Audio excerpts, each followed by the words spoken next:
everybody. Welcome to Books and Bites. We are here today with, Ring feels very strongly about our book selection today. So I thought we'd read this one because I had 2 copies, but he's like, we didn't. So we're going to read this. Apologies if it's a bonus. We didn't read it, apparently. Okay, so we're going to read Dex, The Heart of a Hero by Carolyn Boner and Mark Boner. I wonder if they're related. And we have our Shel Silverstein poem for you today. So we're going to go ahead and get started. Welcome. Hi, Kate. Hi, Nora. Hi, James. Did we choose one? I did. I chose one. Well, because you were doing your math. And I chose one called Mr. Grumpledump's Song. Sometimes people are feeling a little grumpledumps these days. So we picked Mr. Grumpledump's Song to start with today. So I will read Mr. Grumpledump's Song by Shel Silverstein. And then Dex, which Ring feels strongly about. Okay. Everything's wrong, days are too long, sunshine's too hot, wind is too strong, clouds are too fluffy, grass is too green, ground's too dusty, sheets are too clean, stars are too twinkly, moon's too high, water's too drippy, sand's too dry, rocks are too heavy, feathers are too light, kids are too noisy, shoes are too tight, folks are too happy, singing their songs, why can't they see it? Everything's wrong. I thought that was kind of a good one for this rainy day when sometimes people are feeling little grumpledumps. Would you like to see Mr. Grumpledump? There he is.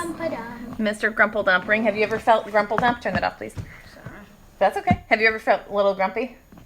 Yeah. Every once in a while? Hi, Asheen. So that was Mr. Grumpledump's song. And the next, turn it up, please. And the next thing we're going to do, Ring has this crazy bug thing, but he's turning it off. He'll show it to you at the end. And we're going to read Dex, The Heart of a Hero. Dex, The Heart of a Hero. Without further ado.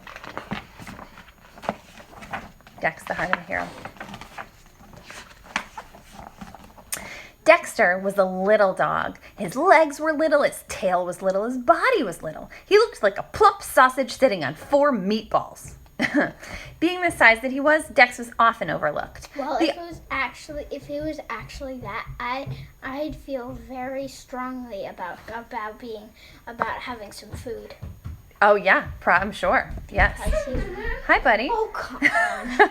Being the size that it was, Dex was often overlooked. The other dogs grew tired of waiting for Dex to catch up when they played chase, and after a while they forgot to invite him at all. No one really seemed to notice him, except when Clevis, the tomcat, you want to say hi? Clevis, the tomcat, demonstrated how he could stand right over Dex and not even ruffle his fur. Lots of guest appearances today. You're okay. I'll be down in a minute. Live is so fun. Yes, everything about Dex was little, except for his dreams. He wanted to be a hero. He could just see it. The mighty Dex flew up into the dark and starry night. And there he is, flying up into the dark and starry night. But wanting and being are 2 different things. Dex lived on dreams until one day, after crawling out from under Clevis yet again, he decided that there had to be more to life than gazing at the underside of a cat. There had to be more to him. If he could be a hero, he would. So, Dex started training. He read every superhero comic book he could find. He watched every superhero movie ever made. Like you. He went to the library. Furiously, he studied, knowing everything depended on him. Whatever this is called. A nanonitro. Yeah. Dex figured that a hero must have strong muscles. He needed exercise and lots of it. Dex started trotting to the corner and back every morning. Me of yesterday, remember? When you were doing exercise? I was like running and you probably didn't see it. When I ran, I came to this cool like steep rock. I jumped off it. Whoa, danger. Remember the time when I jumped off the thing yesterday? Yes. I jumped off the side. Moving on. Dex started trotting to the corner and back every morning. He hopped over every crack in the sidewalk. Whoa. I could leap over cracks, but not every crack in the sidewalk. He struggled to climb the garbage pile up and over and down and then up and over and down again. All day long he worked, day after day, even at bedtime. When he wanted to flop on the rug with his tongue hanging out, Dex forced himself to circle 5 extra times. The mighty Dex pressed on through wind and rain and storm and fatigue. What's fatigue mean? Fatigue means like you're feeling tired, a little out of it, like you might be feeling on a rainy day. When it got easier to run to the corner and back, Dex did it again. And then again. And then he dragged a sock filled with sand as he ran, then 2 socks. When Clevis was bored and stood in the middle of the sidewalk to block his way, Dex dropped to the ground and slid right under him. He was too busy to be bothered by Clevis. Cool move. I like that. Yeah, I thought you would. Dex was tired. He was sore. He was working so hard that he almost forgot what he was working for. But one night, as he dragged himself to bed after his last set of push-ups, Dex stopped in front of the mirror and flexed. He could feel them. He could see them. Muscles! Really, he had very big muscles. They're very big. Faster than a rolling ball, stronger than the toughest rawhide, able to leap tall fences in a single bound. Now Dex didn't take the stairs. He skimmed them.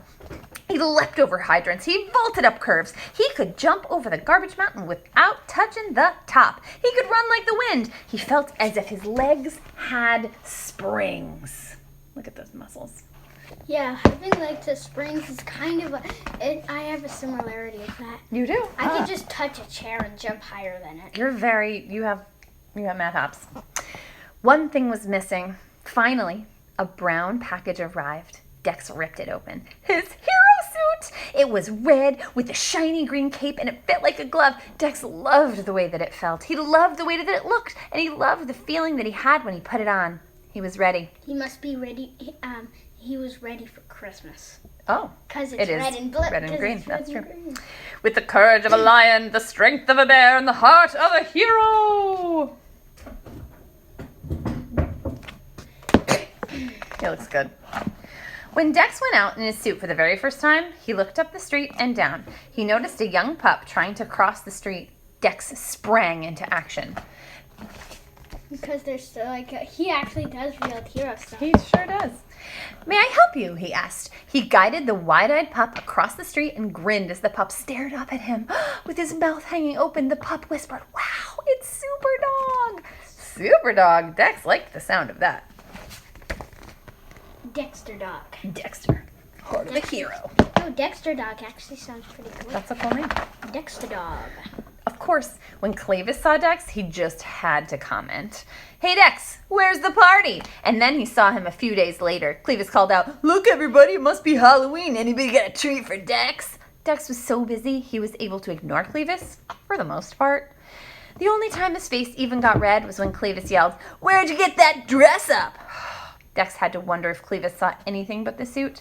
Didn't he understand that the suit was just a way to let people know he was there to help?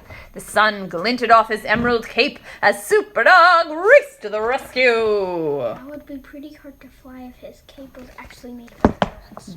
Yeah, that would be very encumbering, I think. Yes. There was a mouse he saved from a sewer, a purse snatcher he tackled, he fixed the neighbor's sprinkler, he found a lost kitten, pulled a rat away from a live wire, tracked down a lost wallet, put out a trash fire, and organized a neighborhood cleanup day. Whew! It seemed that now, whenever anyone needed help, they turned to Dex. And Dex had never been happier. I think fixing that actually means like putting holes in it. Fixing... Oh, the sprinkler. Oh, yeah. That's true. He bit the hose and gave it, but then it turned it into a sprinkler. Kind of cool. Oh, he wants sprinkler. Late one evening, there was a banging at the door. When Dex answered, it seemed as if the whole neighborhood was yipping and yelling in panic. "It's Clevis!" they shouted. "He's stuck in a tree! Hurry, Dex, hurry!" Dex raised his eyebrows. It was not like Clevis to move enough to get into any trouble. In a flash, he was dressed and ready. It was clearly a desperate situation. I feel like he's the only dog in town that wears clothes. Accurate. As he got closer, Dex could see Clevis. He'd been chasing a squirrel to the top of the tree, but he'd slipped and was hanging on by one claw from a slender branch. He was yowling for all he was worth. "I'm slipping!" Clevis screeched. "Help me!" Oh, I thought the book meant Dex. No, Dex is gonna help, I think. I didn't know that cats chase squirrels up trees. I think that is a thing. Dex looked desperately around for something to climb on. There were no boxes or ladders, not even any trash cans. Then Dex looked at the crowd. He's getting an idea. I wonder. "Quick, everybody," Dex shouted. "I've got an idea." Dex leapt to the end of the teeter-totter facing the tree, pushing it to the ground. "Everybody on the other end! 1, 2, 3! all the animals jumped on the other end of the teeter-totter, catapulting Dex into the air. He soared over the crowd, his ears and cape streaming out behind That would him. be so The mighty Dex flew up into the dark and starry night. That would be cool if I did that. That would be very cool. Awesome. But as long as it's high enough. I I would think- do like a few people jump on it. I feel like it's Not more the about the entire landing neighborhood. than it is the takeoff. Because where do you end up? That's the tricky Yeah. part. Dex scrambled onto the branch next to Clevis. Quickly, he pulled off his cape and tied its four corners onto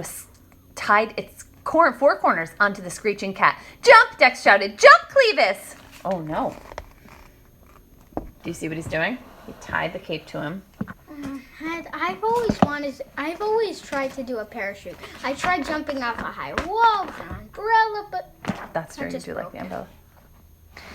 With an ear-piercing shriek, Clevis let go. The billowing cape caught the air and parachuted the big cat to the ground.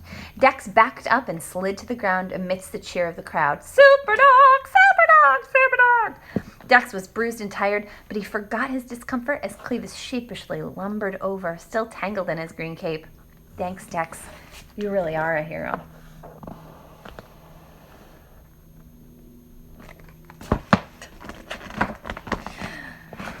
Dex didn't think he could feel any better, but he did, just a little. The next day, when Clevis sidled up next to him and whispered, "Say, Dex, could I be your partner?" Dex looked at I think it would be more like a sidekick. Oh, you're Like right. Robin and Batman. Dex looked at the big tomcat up and down. It would take a lot of work to turn Clevis into a hero. He could hardly wait. Sure, said Dex with a grin. Sure! With twice the brains and triple the brawn, our heroes forge on, ever ready to lend a helping hand. Is that an owl carrying a swan? It's an owl. I don't know. There's a bird carrying something.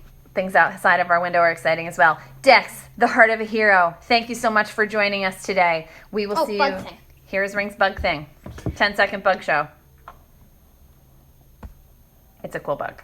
Pretend bug, happily. For me. And it vibrates. It does.